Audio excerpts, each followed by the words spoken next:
ಸ್ಮಶಾನದಲ್ಲಿ ರುದ್ರ ಅಥವಾ ಭೈರವ, ಭೈರವ ಕೂಡ ಇರ್ತಾರೆ ಸ್ಮಶಾನದಲ್ಲಿ ಇರೋವಾಗ ಅಲ್ಲಿ ಭೈರವಿ, ಇದೇ ಲಲಿತಾ ಪರಮೇಶ್ವರ ಭೈರವಿ ರೂಪದಲ್ಲಿ ಇರ್ತಾರೆ. ಇಲ್ಲಿ ಬ್ರಹ್ಮ ಏನು? ಸೃಷ್ಟಿ. ವಿಷ್ಣು ಏನು? ಸ್ಥಿತಿ. ರುದ್ರ ಏನು? ಲಯ ಅಥವಾ ಸಂಹಾರ. ಈಶ್ವರ ಏನು? ತಿರೋಧಾನ. ಮಲಗಿರೋ ಸದಾಶಿವ ಏನು? ಅನುಗ್ರಹ. ಇದನ್ನೆಲ್ಲ ಕೊಡುವ ದೇವಿ ಯಾರು? ಅದಕ್ಕೆ ಮೇಲೆ ಕೂತಿರೋದು ಪರಮೇಶ್ವರಿ. ಅಂದರೆ ಪರಮೇಶ್ವರಿ ಸೃಷ್ಟಿಗೆ ಕಾರಣ. ಇಷ್ಟು ನಮಗೆ ಸಿಗಬೇಕು.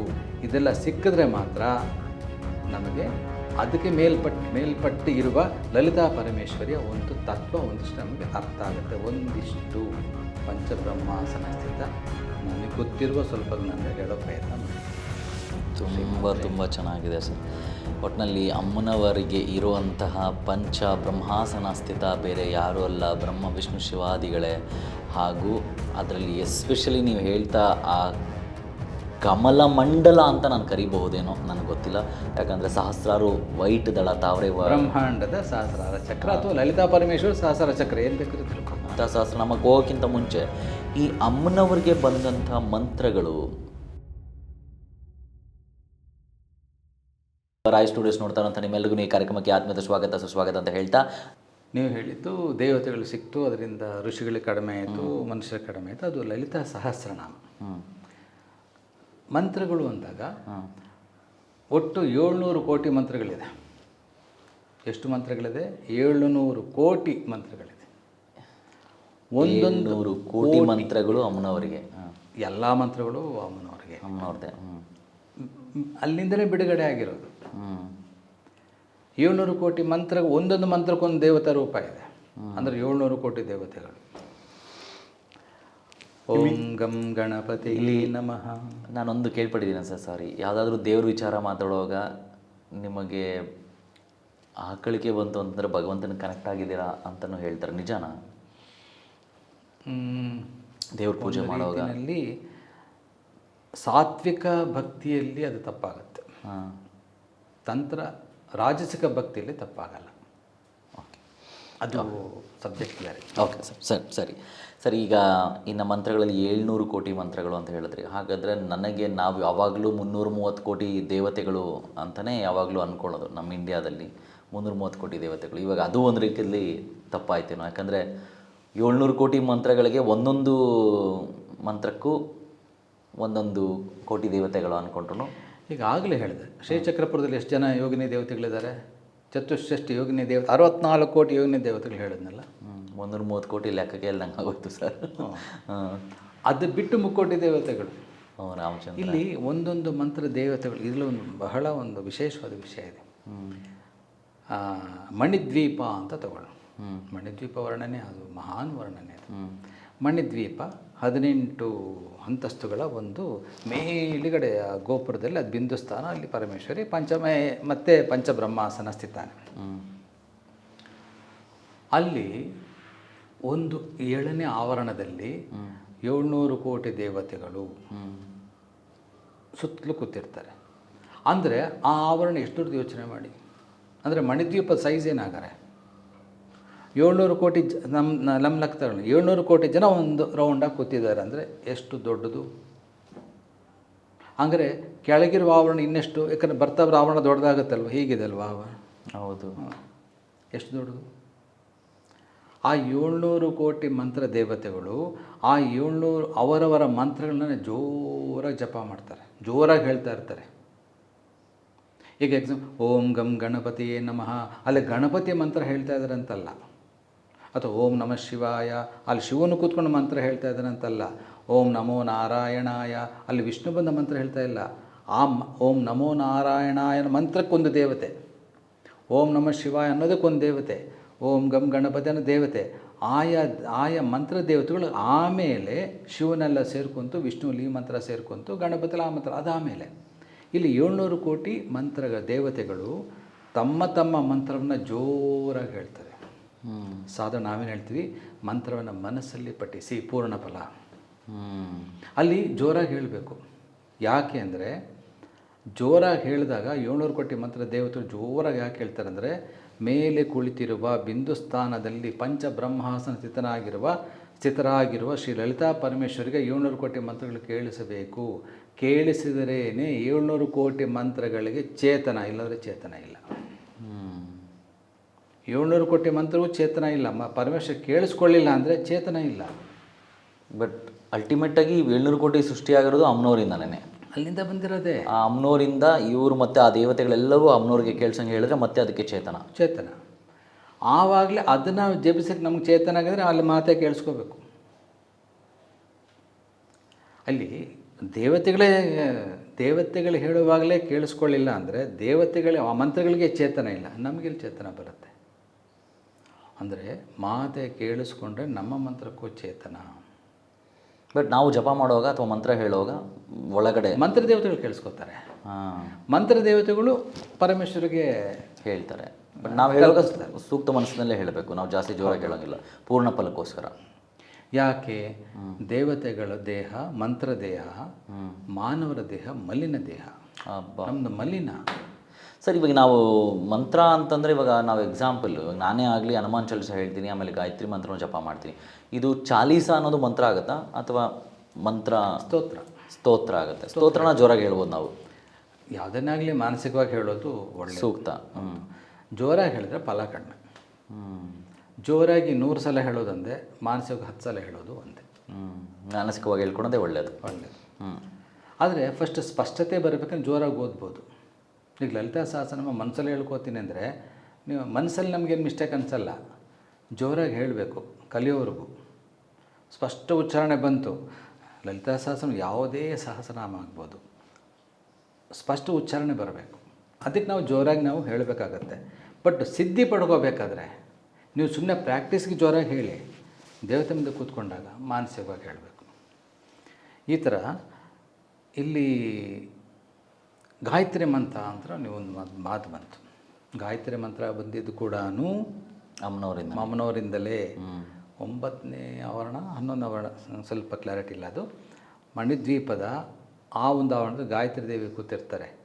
ಗಾಯತ್ರಿ ದೇವಿಗೆ ಲಲಿತಾ ಪರಮೇಶ್ವರನ ಗಾಯತ್ರಿ ಮಂತ್ರ, ಆ ಮಂತ್ರದಿಂದ ಆ ರೂಪ ಕ್ರಿಯೇಟ್ ಆಗುತ್ತೆ.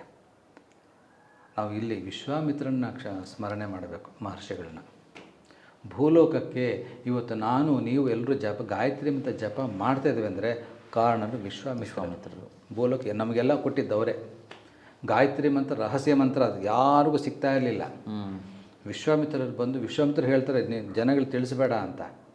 ವಿಶ್ವಾಮಿತ್ರರು ನನಗೆ ಏನು ನರಕ ಪ್ರಾಪ್ತಿಯಾಗಲಿ ಏನೇ ಆಗಲಿ ಅದು ತಿಳಿಸ್ತೀನಿ ಅಂತ ತಿಳಿಸ್ಬಿಡ್ತಾರೆ. ಅದಕ್ಕೆ ಅವ್ರಿಗೆ ಮತ್ತೆ ಶಿಕ್ಷೆ ಅನುಭವಿಸ್ತಾರೆ, ನಮಗೋಸ್ಕರ ಅನುಭವಿಸಿದ್ದಾರೆ. ಅದಕ್ಕೆ ಗಾಯತ್ರಿ ಮಂತ್ರ ಸಿಕ್ಕಿದೆ. ನಂತರ ಅವರು ತಮ್ಮ ತಪಶಕ್ತಿಯಿಂದ ಮತ್ತೆ ಮಹರ್ಷಿ ಶಕ್ತಿ ಪಡ್ಕೊಂಡ್ರು, ಅದು ಆ ಚರಿತ್ರೆ ಬೇರೆ. ವಿಶ್ವಾಮಿತ್ರ ಸಾಧನೆ ನೆನೆಸ್ಕೊಂಡ್ರೆ ಭಯ ಆಗುತ್ತೆ, ಅಂಥ ಸಾಧನೆಗಳು. ಓಕೆ, ಅದು ಹೋಗ್ತಾ ಇರುತ್ತೆ. ಇಲ್ಲಿ ಗಾಯತ್ರಿ ಮಂತ್ರ ಅಂದಾಗ ಲಲಿತಾ ಸಹಸ್ರನಾಮದಲ್ಲಿ ಮಹಾಶೇವಧೆ, ಮಹಾಲಾವಣ್ಯ ಶೇವಧಿ ಅಂತ ಒಂದು ನಾಮ ಬರುತ್ತೆ. ಮಹಾಲಾವಣ್ಯ, ಲಾವಣ್ಯ ಅಂದರೆ ಏನು? ಸುಂದರಿ. ಮಹಾಲಾವಣ್ಯ ಅತ್ಯಂತ ಸುಂದರವಾಗಿರುವಂಥ. ಶ್ರೀ ಮಾತೆಗಿಂತ ಸುಂದರಿ ಎಲ್ಲೂ ಇಲ್ಲ.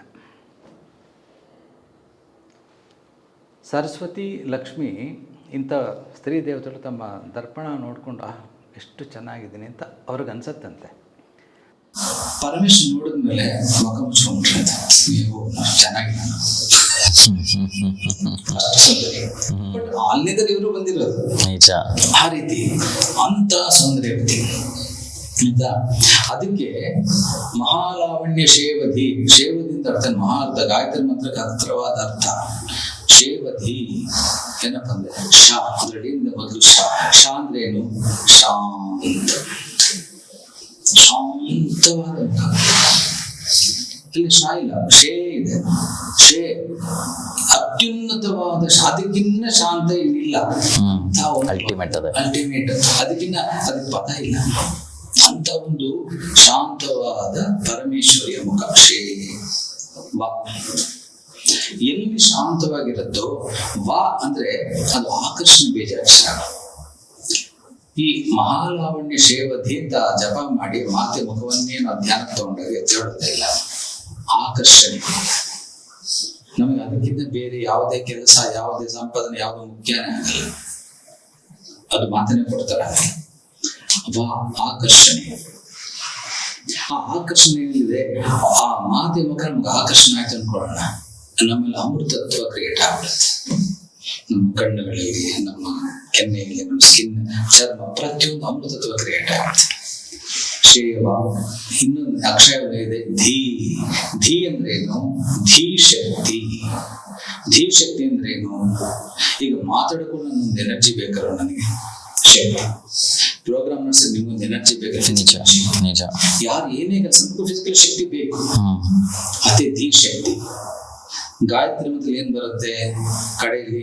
ಧಿಯೋ ಯೋನ ಪ್ರಚೋದಯಾತ್. ನನ್ನಲ್ಲಿರೋ ಧೀ ಶಕ್ತಿನ ಪ್ರಚೋದನೆಗೊಳಿಸು ಅಂತ ನಾವು ಕೇಳ್ಕೊತೀವಿ. ಓಂ ಭೂರ್ಭುವಸ್ಸುವಃ ತತ್ಸವಿತುರ್ವರೆಣ್ಯಂ ಭರ್ಗೋ ದೇವಸ್ಯ ಧೀಮಹಿ ಧಿಯೋ ಯೋನ ಪ್ರಚೋದಯ. ನೋಡಿ, ಆ ಮಂತ್ರ ಹೇಳೋಗು ನೀವು ಓಂ ಭೂರ್ಭುವಸ್ಸುವಃ ತತ್ಸವಿತುರ್ವರೆಣ್ಯಂ ಭರ್ಗೋ ದೇವಸ್ಯ ಧೀಮಹಿ ಧಿಯೋ ಯೋನ. ಏರಿಳಿತಗಳು ನೋಡಿ ಸರ್, ಯೂಶಲಿ ಅದು ನಮ್ಮಂಥವ್ರಿಗೆ ಗೊತ್ತಾಗಲ್ಲ, ಬಟ್ ಅದು ಸ್ಪಷ್ಟ. ನನ್ನಲ್ಲಿ ಹರಿಸು, ನನ್ನಲ್ಲಿ ಇಳಿಸಿ, ಮೂಲಾಧಾರಕ್ಕೆ ಇಳಿಸಿ, ಅಲ್ಲಿಂದ ಮತ್ತೆ ಅದನ್ನು ಹೊರಗಡೆ ಹೊಮ್ಮಿಸು. ಧಿಯೋ ಯೋನ ಪ್ರಚೋದಯ. ಗಾಯತ್ರಿ ಮಂತ್ರ ಅದು ಬೇರೆ ವಿಚಾರ ಆಗುತ್ತೆ.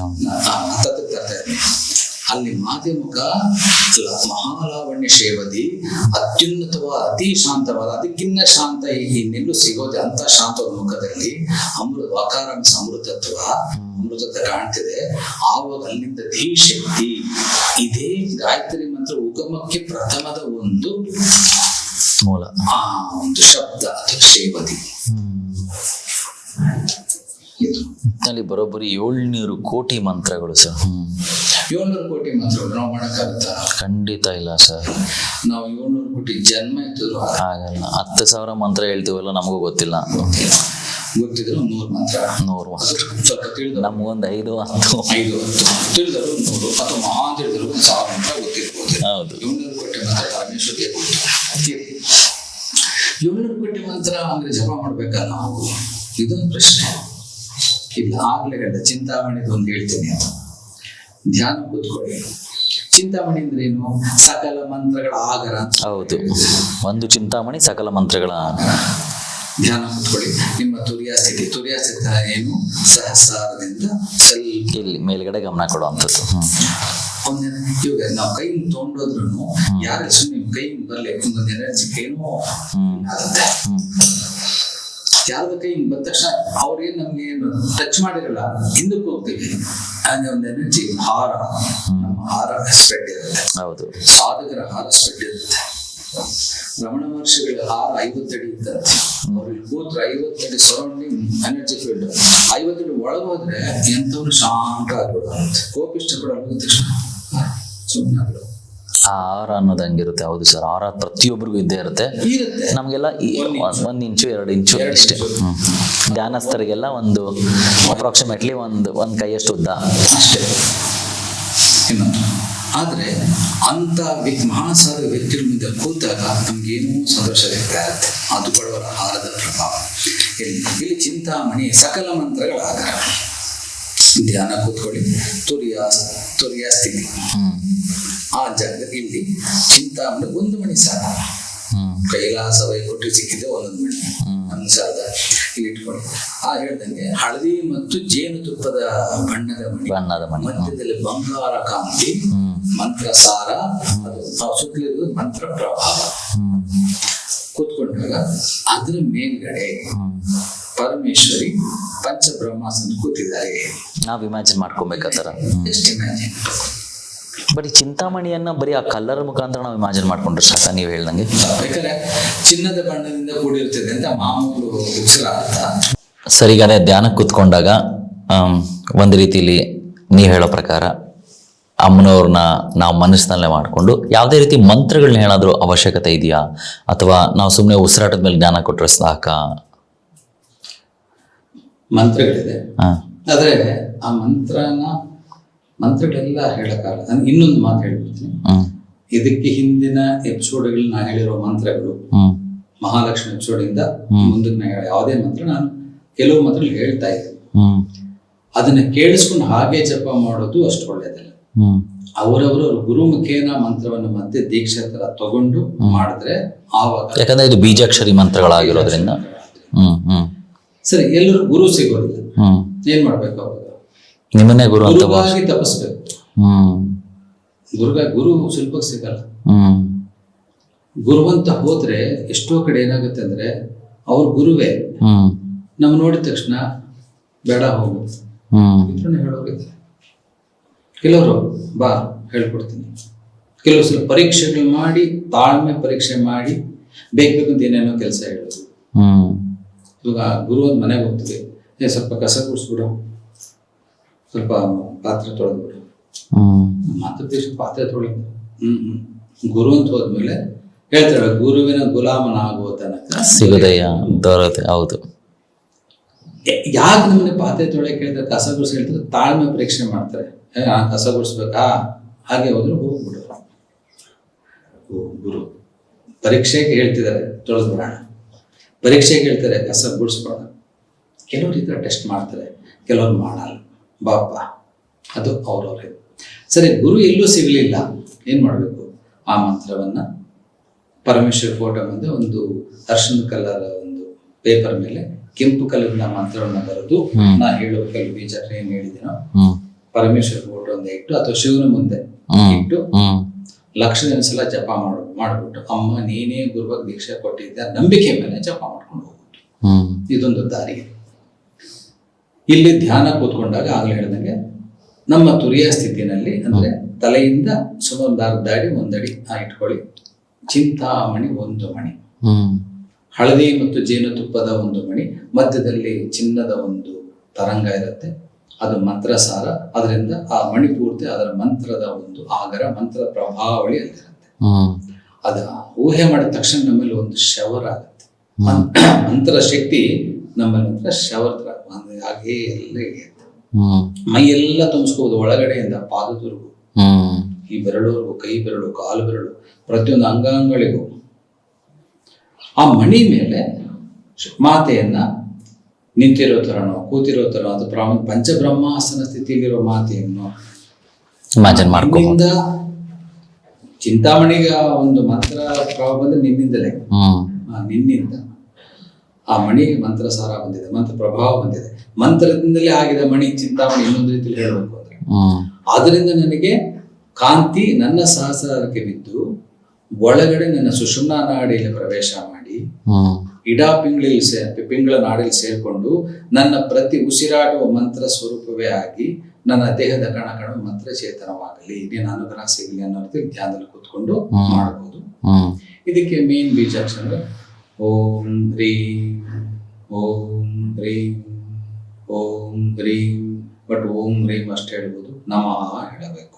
ಓಂ ಹ್ರೀಂ ನಮಃ, ಓಂ ಹ್ರೀಂ ನಮಃ. ಓಂ ಮಾತೆಯಿಂದ ಓಂ, ಅಲ್ಲಿಂದ ಮಾತೆಯಿಂದ ಚಿಂತಾಮಣಿ ಬರೋದು ಹ್ರೀಂ, ಹ್ರೀಂ ಚಿಂತಾಮಣಿ, ಹ್ರೀಂ ಅಲ್ಲಿಂದ ತರಂಗವಾಗಿ ನಮ್ಮಲ್ಲಿ ಸೇರ್ಕೊಳ್ಳುತ್ತೆ. ನಮ್ಮಲ್ಲಿ ಸೇರ್ಕೊಳ್ಳುವಾಗ ನಮಃ, ನಮಃ ಮೀನ್ಸ್ ಥ್ಯಾಂಕ್ಸ್. ಒಬ್ರು ನಾವೇನೋ ಕಡೆ ನೀರೇನೋ ಕೇಳಿದ್ರೆ ಗೊತ್ತ ತಕ್ಷಣ ಥ್ಯಾಂಕ್ ಯು, ಥ್ಯಾಂಕ್ಸ್. ನಮಃ ಮೀನ್ಸ್ ಥ್ಯಾಂಕ್ಸ್. ನಮಃ ಅಂದ್ರೆ ಅದೇ ಶಕ್ತಿ. ಇನ್ನೊಂದು ಅರ್ಥ, ನಮಃ ಅಂದ್ರೆ ಅದೇ ಶಕ್ತಿ. ನಮಃ ಅಂದ್ರೆ ಪರಮೇಶ್ವರಿ. ನೀವು ಯಾವ್ದೇನು ನಮಃ ಅಂದ್ರೂ ಅದೇ ಶಕ್ತಿ. ಓಂ ನಮಃ ಶಿವಾಯ. ಸೊ 700 ಕೋಟಿ ಮಂತ್ರಗಳಲ್ಲಿ ಓಂ ಹ್ರೀಂ ಅನ್ನೋದು ಒಂದು ರೀತಿಯ ಹ್ರೀಂ ಬರೀ ಬೀಜಾಕ್ಷರ ಮಂತ್ರ ಅಲ್ಲ, ಬೀಜಾಕ್ಷರ ಮಂತ್ರ. ನಾ ಹೇಳಿದಾಗೆ ಈಗ ಓಂ ಹ್ರೀಂ ನಮಃ ಇದನ್ನ ಗುರುಮುಖೇನ ತಗೊಂಡು ಮಾಡಿಕೊಂಡ್ರೆ ಬೇಗ ಸಿದ್ಧಿ ಆಗತ್ತೆ. ಅಥವಾ ಯಾರು ಗುರು ಸಿಗ್ಲಿಲ್ಲ, ನಮಗೆ ಫೋಟೋ ಮುಂದೆ ಇಟ್ಟು ಅಷ್ಟೊಂದು ಸಲ ಜಪ ಮಾಡೋಕ್ಕೂ ಆಗಲ್ಲ ಅನ್ನೋರು ಈ ಓಂ ಹ್ರೀಂ ನಮಃ ಬಿಟ್ಟುಬಿಟ್ಟು ಸುಮ್ಮನೆ ಚಿಂತಾಮಣಿ ಇದೆ, ಪರಮೇಶ್ವರಿ ಇದ್ದಾರೆ, ನಂಗೆ ಒಂದು ಮಂತ್ರ ಪ್ರಭಾವ ನನಗೆ ಸೇರ್ಕೋತಾ ಇದೆ, ಇಷ್ಟೇ ಸಾಕು. ಪ್ರೋಸೆಸ್ ಸ್ವಲ್ಪ ಸ್ಲೋ ಆಗ್ಬೋದು, ಫಲ ಅಂತೂ ಖಂಡಿತ ಇದೆ. ಇದು ಒಂದು ಧ್ಯಾನದ ವಿಷಯ. ಇನ್ನು ಕೆಲವು ಡೌಟ್ಸ್ ಬರುತ್ತೆ. ನಾನು ಶಿವನ ಭಕ್ತ, ನಾನು ವಿಷ್ಣು ಭಕ್ತ, ಅಥವಾ ನಾನು ಗಣಪತಿ ಭಕ್ತ, ನಾನು ಸುಬ್ರಹ್ಮಣ್ಯ ಸ್ವಾಮಿ ಭಕ್ತ, ಹಾಗಾದ್ರೆ ನಾನು ಪರಮೇಶ್ವರನೇ ಪ್ರೇ ಮಾಡ್ಬೇಕಾ? ಹಾಗೆ ಈ ದೇವತೆಗಳೆಲ್ಲ ಏನು, ಇದಕ್ಕೆ ನಾವು ಧ್ಯಾನ ಮಾಡಬಾರ್ದ? ಇದಕ್ಕೊಂದಿದೆ ಸರ್. ತಪ್ಪಿಲ್ಲ. ಹ್ಮ್ ಗಣಪತಿ ಮಂತ್ರ ಹೇಳುವಾಗ ಗಣಪತಿನ ಅಲ್ಟಿಮೇಟ್ ಅನ್ಕೋಬೇಕು. ನಮ್ಮ ಹಿಂದೂ ಧರ್ಮದಲ್ಲಿರುವ ಒಂದು ಅದ್ಭುತವಾದ ಒಂದು ವಿಷಯ. ನೀವು ಯಾವುದೇ ಒಂದು ಪುರಾಣ ಓದಿ, ಶಿವಪುರಾಣ ಓದಿದ್ರೆ ಕಡಲ್ ಏನಿರುತ್ತೆ ಗೊತ್ತಾ, ಇದಕ್ಕಿಂತ ಶ್ರೇಷ್ಠವಾದ ಪುರಾಣ ಮತ್ತೊಂದಿಲ್ಲ. ವಿಷ್ಣು ಪುರಾಣ ಓದಿ ಮತ್ತು ಕಡಲ್ ಅದೇ ಇರುತ್ತೆ, ಇದಕ್ಕಿಂತ ಶ್ರೇಷ್ಠವಾದ ಪುರಾಣ ಇನ್ನೊಂದಿಲ್ಲ. ಗಣಪತಿ ಪುರಾಣ ಓದಿ ಇದಕ್ಕಿಂತ ಶ್ರೇಷ್ಠವಾದ ಪುರಾಣ ಇನ್ನೊಂದಿಲ್ಲ. ಮತ್ತೆ ಎಲ್ಲಾದ್ರೂ ಹಿಂಗಿದ್ರೆ ಯಾವುದು? ಎಲ್ಲವೂ ಶ್ರೇಷ್ಠವೇ. ಆಯಾ ದೇವತೆ ಪುರಾಣ ಓದಾಗ ಅದೇ ಅಲ್ಟಿಮೇಟ್. ಅದೇ ಅಲ್ಟಿಮೇಟ್. ಅಂದ್ರೆ ಇನ್ನೊಂದು ಅರ್ಥ ಮಾಡ್ಕೋಬೇಕು ನಾವು. ಇಲ್ಲಿ ಪರಮೇಶ್ವರಿ ಅಲ್ಟಿಮೇಟ್ ದೇವರು, ಮಿಕ್ಕಿದೆಲ್ಲವೂ ಅಲ್ಲಿಂದ ಸಬ್ ಡಿವಿಷನ್ ಹೌದು ಬರುತ್ತೆ. ಹಾಗಾದ್ರೆ ಪರಮೇಶ್ವರ ಪುರಾಣ ತಾನೇ ತುಂಬಾ ಶ್ರೇಷ್ಠವಾದದ್ದು. ಆಕ್ಚುಲಿ ನಿಜ ನೋಡಿ, ಎಲ್ಲಾ ಸಹಸ್ರನಾಮಗಳು, ವಿಷ್ಣು ಸಹಸ್ರನಾಮ, ಶಿವ ಸಹಸ್ರನಾಮ, ಗಣಪತಿ ಸಹಸ್ರನಾಮ, ಲಕ್ಷ್ಮೀ ಸಹಸ್ರನಾಮ, ಇನ್ನು ಎಷ್ಟು ನರಸಿಂಹ ಸಹಸ್ರನಾಮ, ಎಷ್ಟೆಷ್ಟೋ ಸಹಸ್ರನಾಮಗಳೇ ಸಹಸ್ರ ಸೃಷ್ಟಿದೆ. ನಿಜ. ಅವೆಲ್ಲ ಲಾಕ್ ಕೀ Lalita Sahasranama. Very nice sir. ಇದು ಲಲಿತಾ ಸಹಸ್ರನಾಮ ಶ್ರಮಗಿರುವಂತ ಪವರ್. ಎಲ್ಲ ಅಲ್ಲ 700 ಕೋಟಿ ಮಂತ್ರಗಳಿಂದ ನಾವು ಇಲ್ಲಿ ಒಂದು ರೀತಿಲಿ ಲಲಿತಾ ಸಹಸ್ರನಾಮಕ್ಕೆ ಕನೆಕ್ಟ್ ಮಾಡ್ತಾರೋ ಅಂತ ನೋಡಿದ್ರೆ ಇನ್ನೆಷ್ಟು ಮಹತ್ವವಾಗಿರುವಂತ ಪವರ್ಫುಲ್ ಇದೆ ಈ ಲಲಿತಾ ಸಹಸ್ರನಾಮಕ್ಕೆ. ಅದಕ್ಕೆ ಎಲ್ಲಾ ಸಹಸ್ರನಾಮಗಳು ಲಾಕ್ ಆದ್ರೆ ಒಂದು ಮೂಲ ಕೀ ಅಂತಂದ್ರೆ ಲಲಿತಾ ಸಹಸ್ರನಾಮ. ಅದೊಂದು. ಆಮೇಲೆ ಈಗ ಹೇಳಿದಲ್ಲ, ಈಗ ಗಣಪತಿ ಶ್ರೇಷ್ಠನ ಅಥವಾ ನಾನು ಗಣಪತಿ ಭಕ್ತ, ಹಂಗಾರೆ ನಾನು ಗಣಪತಿಗೆ ಅಲ್ಟಿಮೇಟ್ ತಪ್ಪಿಲ್ಲ. ಒಬ್ಬ ಗುರು, ನಾನು ಗುರುವೇ ಅಲ್ಟಿಮೇಟ್, ನಂಗೆ ದತ್ತಾತ್ರೇಯ, ನಂಗೆ ಅದೇ ಸಾಕು, ಬೇರೆ ಬೇಡ, ಅಲ್ಟಿಮೇಟ್. ಅದಕ್ಕೆ ಒಂದು ಮಾತಿದೆ. ಇವಾಗ ಉಪನಿಷತ್ತುಗಳೇನೆ ಏನು ಹೇಳ್ತಾರೆ ಅಂದ್ರೆ, ಉಪನಿಷತ್ತು ಹೇಳೋದು ಬ್ರಹ್ಮ ಒಂದೇ ಸತ್ಯ. ತುಂಬಾ ಸಿಂಪಲ್ ಆಗಿ ಬ್ರಹ್ಮ ಒಂದೇ ಸತ್ಯ, ಬ್ರಹ್ಮಗಿಂತ ದೊಡ್ಡದಿಲ್ಲ. ವೇದಾಂತ ಏನ್ ಹೇಳುತ್ತೆ? ಆತ್ಮದ ಬಗ್ಗೆ ಹೇಳುತ್ತೆ. ಭಾಗವತ ಏನ್ ಹೇಳುತ್ತೆ? ಭಗವಂತನೇ ಶ್ರೇಷ್ಠ. ಉಪನಿಷತ್ ಪ್ರಕಾರ ಬ್ರಹ್ಮತ್ವ ಶ್ರೇಷ್ಠ, ವೇದಾಂತ ಪ್ರಕಾರ ಆತ್ಮ ಶ್ರೇಷ್ಠ, ಭಾಗವತದ ಪ್ರಕಾರ ಭಗವಂತನೇ ಶ್ರೇಷ್ಠ. ಅವ್ರ ಇಚ್ಛೆ, ಕೆಲವರಿಗೆ ಗಣಪತಿ ಮೇಲೆ ಭಕ್ತಿ, ಕೆಲವರಿಗೆ ಮಹಾಲಕ್ಷ್ಮಿ ಮೇಲೆ ಭಕ್ತಿ, ಕೆಲವರಿಗೆ ಆದಿಶಕ್ತಿ ಮೇಲೆ ಭಕ್ತಿ, ಕೆಲವರು ಶಿವನ ಮೇಲೆ ಭಕ್ತಿ ಇರುತ್ತೆ. ಉಪನಿಷತ್ತು ಹೇಳುವ ಬ್ರಹ್ಮ, ವೇದಾಂತ ಹೇಳುವ ಆತ್ಮ, ಭಾಗವತದ ಭಗವಂತ, ಅವರ ಇಷ್ಟ ದೈವ, ಎಲ್ಲವೂ ಒಂದೇ. ಇದು ತಿಳ್ಕೊಂಡ್ರೆ ಇದು ಶ್ರೇಷ್ಠ, ಅದು ಶ್ರೇಷ್ಠ ಅಲ್ಲ. ಈಗೆಲ್ಲೋ ಒಂದ್ ಕಡೆ ಒಂದ್ ಸ್ವಲ್ಪ ಇದು actually out of the topic ಆದ್ರೂ ಈ ಪ್ರಶ್ನೆ ನಾನು ಕೇಳಲೇಬೇಕು. ಬಿಕಾಸ್ ಸುಮಾರು ಜನ ಗುರುವಾರ ಬಂತು ಅಂತಂದ್ರೆ ರಾಯರ್ ಟೆಂಪಲ್ಗೆ ಹೋಗೋರು, ನಾನು ರಾಯರ್ ಟೆಂಪಲ್ಗೆ ಹೋಗಿದ್ದೀನಿ, ಬಾಬಾ ಟೆಂಪಲ್ಗೆ ಹೋಗಿಲ್ಲ ಅಂದ್ರೆ ಯಾಕೆ ಬೇಕು, ಓಡ್ ಬಂದ್ಬಿಡೋಣ ಅನ್ನೋ ಮನಸ್ಥಿತಿಯಲ್ಲೂ ಇದ್ದೇ ಇರ್ತಾರೆ. ಇನ್ನೊಂದು ಮನಸ್ಥಿತಿಯವರು ಇದ್ದಾರೆ, ನಾನು ಸಾಯಿಬಾಬಾ ಟೆಂಪಲ್ಗೆ ಹೋಗ್ತೀನಿ, ರಾಯರ್ ಟೆಂಪಲ್ಗೆ ಯಾಕೆ ಹೋಗ್ಬೇಕು ಅನ್ನೋರು ಇದ್ದಾರೆ. ಇದೆಲ್ಲ ಬಿಟ್ರೆ ಮೂರನೇ ಮನಸ್ಥಿತಿಯವರು ಈ ಕಡೆ ರಾಯರ್ ಟೆಂಪಲ್ಗೆ ಹೋಗ್ತಾರೆ, ಬಾಬಾ ಟೆಂಪಲ್ಗೆ ಹೋಗ್ತಾರೆ, ಗುರು ದತ್ತಾತ್ರೇಯನ ಟೆಂಪಲ್ಗೆ ಹೋಗ್ತಾರೆ. ಈ ಗುರುಗಳ ಟೆಂಪಲ್ಗೆ ಹೋಗಿಲ್ಲ ಅಂದ್ರೆ ಈ ಗುರುಗಳು ಕೋಪ ಮಾಡ್ಕೊಳ್ತಾರ ಅನ್ನೋ ಮನಸ್ಥಿತಿಗಳೇ ಜಾಸ್ತಿ ಇದ್ದಾರೆ ಸರ್ ಈಗ. ಇದು ಒಂದಂತ, ಯಾಕಂದ್ರೆ ಅವ್ರಿಗೆ ಒಟ್ಟಿನಲ್ಲಿ ಯಾವುದೋ ಗುರು ಮೇಲೆ ಭಕ್ತಿ ಅಂತೂ ಇದೆ. ಅಲ್ಲ, ಭಕ್ತಿ ಜೊತೆಗೆ ಭಯ ಕಾಡ್ತಾ ಇದೆ ಸರ್ ಇಲ್ಲಿ. ಭಕ್ತಿ ಕಡಿಮೆ ಆಗ್ಬಿಟ್ಟಿದೆ. ಇಲ್ಲಿ ನೀವು ರಾಯರು ಅಂದ ತಕ್ಷಣ ಕೂತಿರ್ತಾರೆ, ಸ್ವಲ್ಪ ದಪ್ಪಗಿರ್ತಾರೆ, ಕೂತಿರ್ತಾರೆ, ಆ ಕೃತಿ ನಿಮಗೆ ಕಂಡು ಬರುತ್ತೆ. ಶಿರಡಿ ಬಾಬಾ ಏನು ಕಾಲ್ ಮೇಲೆ ಕಾಲ್ ಹಾಕೊಂಡು ಕೂತಿರ್ತಾರೆ. ದತ್ತಾತ್ರೇಯರಿಗೆ ಮೂರು ಮುಖ ಇರುತ್ತೆ, ನಿಮಗೆ ಬರುತ್ತೆ. ಹೌದು. ನೀವು ಅವಾಗ ಏನ್ ಮಾಡ್ತಾ ಇದ್ದೀರಾ? ಒಂದು ರೂಪದಲ್ಲಿ ನೋಡ್ತಾ ಇದ್ದೀರಾ. ಸರ್, ರೂಪಗಳು ಇವಾಗ ಇಲ್ಲ. ರಾಯರ ರೂಪದಲ್ಲಿ ರಾಯರಿಲ್ಲ, ಶಿರಡಿ ಬಾಬಾ ಇಲ್ಲ, ರಮಣ ಮಹರ್ಷಿ ಇಲ್ಲ, ಯಾವ ಮಹಾಗುರುಗಳು ರೂಪದಲ್ಲಿ ಇಲ್ಲ. ಆ ರೂಪಕ್ಕೆ ಒಂದು, ಅದಕ್ಕೆ ರೂಪ ಇಸ್ ಈಕ್ವಲ್ ಟು, ಆವಾಗಲೇ ಹೇಳಿದೆ, ಪಂಚ ಬ್ರಹ್ಮಾಸನ ಹೇಳುವಾಗ ರೂಪ ಇಸ್ ಈಕ್ವಲ್ ಟು ಏನು? ಲಯ. ರೂಪವು ನಾಶವಾಗುತ್ತದೆ, ಆತ್ಮವು ನಾಶವಾಗುವುದಿಲ್ಲ. ಆದ್ರಿಂದ ನೀವು ಶಿರಡಿ ಬಾಬಾ ಟೆಂಪಲ್ಗೆ ಹೋಗಿದ್ದೀನಿ, ರಾಯ ಟೆಂಪಲ್ಗೆ ಹೋಗ್ತಿದ್ರೆ ಏನಾಗುತ್ತೋ ಅಂದ್ರೆ ನೀವು ದೇಹದ ಮುಖಾಂತರ ನೋಡ್ತಾ ಇದ್ದಾರೆ. ಗುರು ತತ್ವ ಕೊಟ್ಟೋಗಿ, ಗುರು ತತ್ವ ಕೊಟ್ಟೋದಾಗ ಯಾವುದೋ ಒಂದು ಟೆಂಪಲ್, ನಿಮ್ಗೆ ಬಾಬಾನು ಅದೇ ಗುರು ತತ್ವ, ರಾಯರು ಅದೇ ಗುರು ತತ್ವ, ರಮಣ ಮಹರ್ಷಿ ಅದೇ ತತ್ವ, ಕಂಚಿ ಸ್ವಾಮಿ ಅದೇ ತತ್ವ. ಯಾವುದೇ ಗುರು ತಗೊಂಡ್ರು ತತ್ವ ಅದೇ. ತತ್ವನ ಇಟ್ಕೊಳ್ಳಿ, ರೂಪ ಇಟ್ಕೊಬೇಡಿ. ಮೂಲ ತತ್ವ ಇಟ್ಕೊಂಡ್ರೆ ಸಾಕು. ನೀವು ಯಾವ ಗುರುಗೆ ಹೋದ್ರೂ ಸಿಗೋದು ಅದೇ ಫಲ. ತತ್ವ ಇಟ್ಕೋಬೇಕು. ಶಿರಡಿ ಬಾಬಾ ರೂಪ 1918 ಅಕ್ಟೋಬರ್ 15 ಹೊರಟೋಯ್ತು. ನಾವು ವಿಜಯದಶಮಿ ದಿನ ಅವರು ಸಮಾಧಸ್ಥರಾಗಿತ್ತು. ಅಲ್ಲಿವರೆಗೂ ಅವ್ರಿಗೊಂದು ರೂಪ ಇತ್ತು, ಆವಾಗ ಹೋದ ಮೇಲೆ ಸಮಾಧಿ ಆಯ್ತು. ರೂಪ ಬೃಂದಾವನಾದ್ರು ರೂಪ ಇಲ್ಲ. ತತ್ವ ಹಿಡಿದಾಗ ನಮ್ ಭೇದ ಭಾವ ಎಲ್ಲ, ಯಾವುದೇ ಗುರು ಸ್ಥಾನಕ್ಕೆ ಹೋದ್ರು ಅದೇ. ಇದ್ರೆ ಈ ಮನುಷ್ಯ ಅನ್ನೋ ಅವನ ಮೂಲ ತತ್ವ ಹೇಗಾಗ್ಬಿಟ್ಟಿದೆ ಅಂತಂದ್ರೆ, ದೇವರ ತತ್ವವನ್ನು ಅಂದ್ರೆ ಗುರುಗಳ ತತ್ವವನ್ನು ನೋಡ್ತಾರಲ್ಲ ಗೊತ್ತಿಲ್ಲ, ಬಟ್ ಇವರ ತತ್ವ ನಾನು ಇಲ್ಲಿ ಹೋಗದಿದ್ದರೆ ಇಲ್ಲಿ ಆಗುವ ಒಳ್ಳೇದಕ್ಕಿಂತ ಇಲ್ಲಿಂದ ಬರುವ ಕೋಪವು ಜಾಸ್ತಿ, ಅಂದ್ರೆ ಈ ರಾಯರಿಂದನೋ ಅಥವಾ ಇವರಿಂದನೋ ಇಲ್ಲಿ ಹೋಗ್ಲಿಲ್ಲ ಅಂತಂದ್ರೆ ನನಗೇನೋ ಆಗುತ್ತೆ ಅನ್ನೋ ಮನಸ್ಥಿತಿಗಳಿರೋರಿಗೆ ತತ್ವವನ್ನು ಹಿಡಿದಿಟ್ಕೊಳ್ಳಿ ಅಂತ ನೀವು ಕ್ಲಿಯರ್ ಕಟ್ ಆಗಿ ಹೇಳಿದ್ದೀರಾ. ಇನ್ನು ಮೇಲೆ ಅವ್ರಿಗೆ ಬಿಟ್ಟಿದ್ದು ಸರ್, ಆಯ್ತಾ? ಯಾಕಂದ್ರೆ ನಾನು ಸುಮಾರು ಜನ ನೋಡಿದ್ದೀನಿ ಸರ್. ಇವತ್ತು ಸ್ಟೇಟಸ್ಗಳು ನೋಡಿ ಸರ್, ನನಗೆ ಗೊತ್ತಿರೋ ಪ್ರಕಾರ ಸ್ಟೇಟಸ್ಗಳು ಅಂತ ಬಂದರೆ ಮೊಬೈಲ್ ಸ್ಟೇಟಸ್ಗಳಲ್ಲಿ ಪ್ರತಿ ಗುರುವಾರ ಈ ಕಡೆ ರಾಯರ್ದು, ಈ ಕಡೆ ಸಾಯಿಬಾಬಾದು ಸ್ಟೇಟಸ್ಗಳು ಹಾಕ್ತಾರೆ. ಸೊ ಸ್ಟೇಟಸ್ಗಳಲ್ಲಿ ಹಾಕಿ ಭಕ್ತಿನ ಕಾಣುವಂಥ ವಿಚಾರವನ್ನು ಇದೆ, ಒಳ್ಳೇದು. ಎಕ್ಸ್ಪ್ರೆಷನ್ಸ್ ಮಾಡ್ತಿದ್ದೀವಿ, ನೆನಪಾಗುತ್ತೆ, ಒಳ್ಳೇದು. ಬಟ್ ಭಯ ಪಡಬೇಡಿ ಅನ್ನೋದೇ ಅಷ್ಟೇ, ನಮಗೆ ಭಕ್ತಿ ಬೇಕು. ಇನ್ನೊಂದು ಏನಂದ್ರೆ ಮನಸ್ಸಲ್ಲಿ ಒಂದು ನೀವು ಹೇಳಿದಾಗ ನನಗೆ ನೆನಪಾಯ್ತು. ಈಗ ಪರಮ ಶಿರ್ಡಿ ಸಾಯಿಬಾಬಾ ಭಕ್ತ,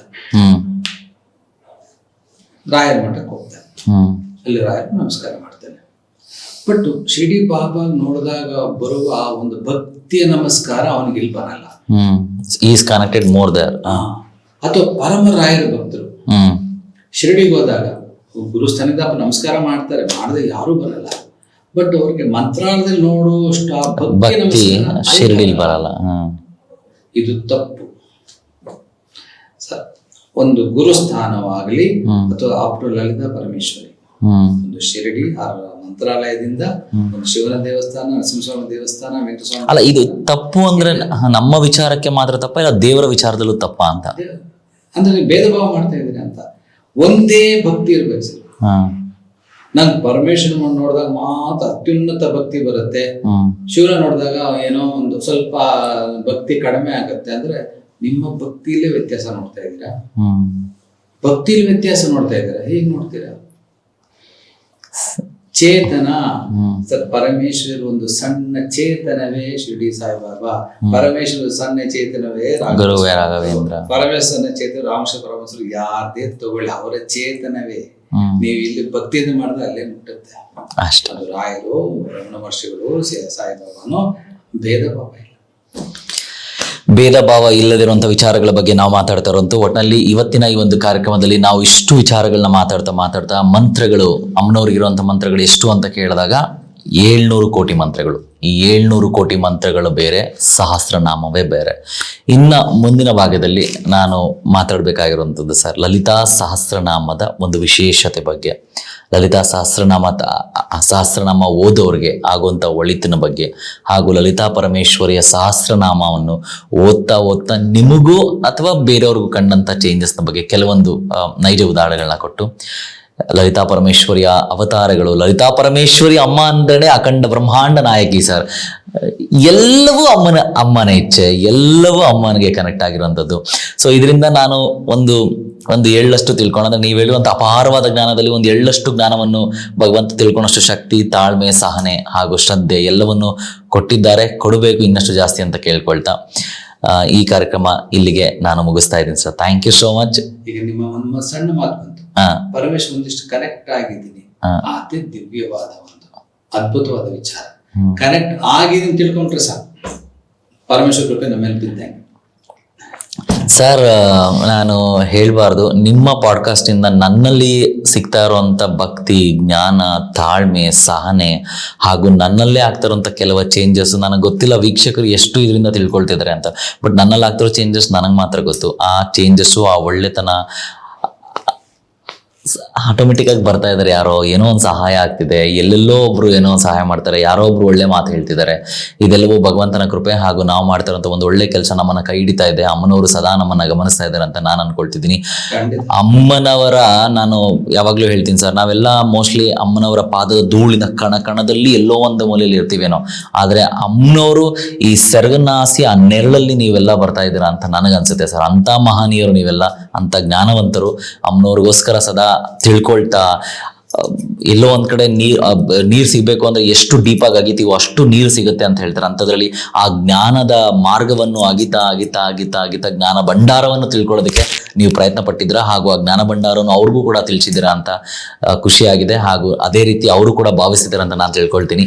ಮತ್ತೊಮ್ಮೆ ವಿಶ್ವೇಶ್ವರಯ್ಯ ಅವಾರ್ಡ್ನ ಪಡೆದು ಸುಮಾರು ಅಂದ್ರೆ ನಮ್ಮೆಲ್ಲರ ಮನಸ್ಸಿಗೆ ಖಂಡಿತವಾಗ್ಲೂ ಖುಷಿ ತರೋ ಒಂದು ವಿಚಾರ, ಇವ್ರಿಗೆ ಅವಾರ್ಡ್ ಸಿಕ್ಕಿರುವಂಥದ್ದು ವಿಶ್ವೇಶ್ವರಯ್ಯ ಅವಾರ್ಡ್. ಇದ್ರ ಜೊತೆಗೆ ನಿಮ್ಮ ಮನೆಯಲ್ಲಿರುವಂಥ ವಾಸ್ತು ಯಾವುದೇ ರೀತಿಯ ಪ್ರಾಬ್ಲಮ್ ಇದ್ರೂ ಅದನ್ನು ಸರಿ ಮಾಡ್ತಾರೆ, ವಾಸ್ತು ನೀಟಾಗಿ ಹೇಳ್ತಾರೆ ವಾಸ್ತುಶಾಸ್ತ್ರಜ್ಞರು. ಹಾಗೂ ಜ್ಯೋತಿಷ್ಯದಲ್ಲಿ ಬ್ರಹ್ಮಾಂಡವನ್ನು ತಿಳ್ಕೊಂಡು ಜ್ಯೋತಿಷ್ಯ ಬ್ರಹ್ಮರು ಆಗಿರುವಂತಹ ನಮ್ಮ ಡಾಕ್ಟರ್ ಚಂದನ್ ಕುಮಾರ್ ಸರ್ ನಮ್ಮ ಜೊತೆ ಇದ್ರು. ಸೊ ಚಂದನ್ ಕುಮಾರ್ ಸರ್ಗೆ ಮತ್ತೊಮ್ಮೆ ಆತ್ಮೀಯವಾದ ಧನ್ಯವಾದ ತಿಳಿಸ್ತಾ ಇದ್ದೀನಿ. ಲಲಿತಾ ಪರಮೇಶ್ವರಿಯ ಅಮ್ಮನ ಕಥಾ ಭಾಗವನ್ನು ಬಿಡಿಯಾಗಿ ವಿಂಗಡಿಸಿದ ಹೇಳಿದ ನಿಮಗೆ ಲಲಿತಾ ಪರಮೇಶ್ವರಿಯ ಕೃಪೆ ಸದಾ ಇರಲಿ ಅಂತ ಎಲ್ಲ ಪ್ರೇಕ್ಷಕರ ಮುಖಾಂತರ ಕೇಳ್ಕೊಳ್ತೀನಿ ಸರ್. ತುಂಬಾ ಸಂತೋಷ.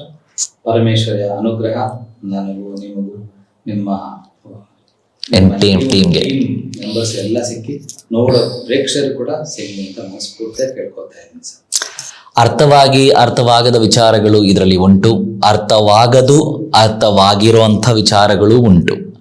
ಒಟ್ನಲ್ಲಿ ಇದನ್ನ ನೀವು ಭಾವಿಸಿದ್ರೆ, ಜೀವಿಸಿದ್ರೆ, ಅನುಭವಿಸಿದ್ರೆ ಆಗ ಅಮ್ಮನವರ ಕೃಪೆ, ಅಮ್ಮನವರ ಲೀಲೆ ಬಿಡಿಯಾಗಿರೋದು ನಿಮಗೆ ಗೊತ್ತಾಗುತ್ತೆ. ಸೊ ಸರ್ವೇ ಜನೋ ಸುಖಿನೋ ಭವಂತು, ಸರ್ವ ಸಮಸ್ತ ಸನ್ಮಂಗಳಾನಿ ಭವಂತು ಅಂತ ಹೇಳ್ತಾ ಎಲ್ರಿಗೂ ಒಳ್ಳೇದಾಗ್ಲಿ. ಲಲಿತಾ ಪರಮೇಶ್ವರಿಯ ಕೃಪಾ ಆಶೀರ್ವಾದ ಸದಾ ನಿಮ್ಮೆಲ್ರಿಗೂ ಸಿಗ್ಲಿ. ಅಮ್ಮನವರ ಇನ್ನಷ್ಟು ವಿಚಾರಗಳನ್ನ ಮಾತಾಡೋಷ್ಟು ಟೈಮ್ ಅಥವಾ ಆ ಕೃಪೆ ಭಗವಂತ ನಮಗೆ ಮಾಡ್ಕೊಳ್ಳಿ ಅಂತ ಹೇಳ್ತಾ ನಿಮ್ಮೆಲ್ಲರ ಮುಖಾಂತರ ನಮ್ಮ ಗುರುಗಳಿಗೆ ಆತ್ಮೀಯವಾದ ಧನ್ಯವಾದಗಳು. ಮತ್ತೊಮ್ಮೆ thank you so much sir. ಇದೇ ರೀತಿ ನಮ್ಮ ಕಾರ್ಯಕ್ರಮ ನೋಡ್ತಾ ಇರಿ. ನಿಮ್ಮ ಸಪೋರ್ಟ್ಗೆ, ನಿಮ್ಮ ಬೆಂಬಲಕ್ಕೆ lots of love. Thank you so much ಅಂತ ಹೇಳ್ತಾ ಮತ್ತೊಮ್ಮೆ ನಿಮ್ಮೆಲ್ರಿಗೂ ಲಲಿತಾ ಪರಮೇಶ್ವರಿ ಅಮ್ಮನವರ ಕೃಪಾಶೀರ್ವಾದ ಸಿಗ್ಲಿ. ಯಾ ದೇವಿ ಸರ್ವಭೂತೇಷು ಶಕ್ತಿ ರೂಪೇಣ ಸಂಸ್ಥಿತ, ನಮಸ್ತಸ್ಯೆ ನಮೋ ನಮಃ. ಹೋಗಿ ಬರ್ತೀನಿ. ನಾನು ಮಾಯಕರ್ ರಂಜಿತ್ ವರಾಯು. ಸ್ವಲ್ಪ ಮಿಸ್ ಮೀ, ಜಾಸ್ತಿ ಬ್ಲಸ್ ಮೀ. ಟಟ ಬಾಯ್, ಟೇಕ್ ಕೇರ್. ಜೈ ಲಲಿತಾಂಬಿಕಾ.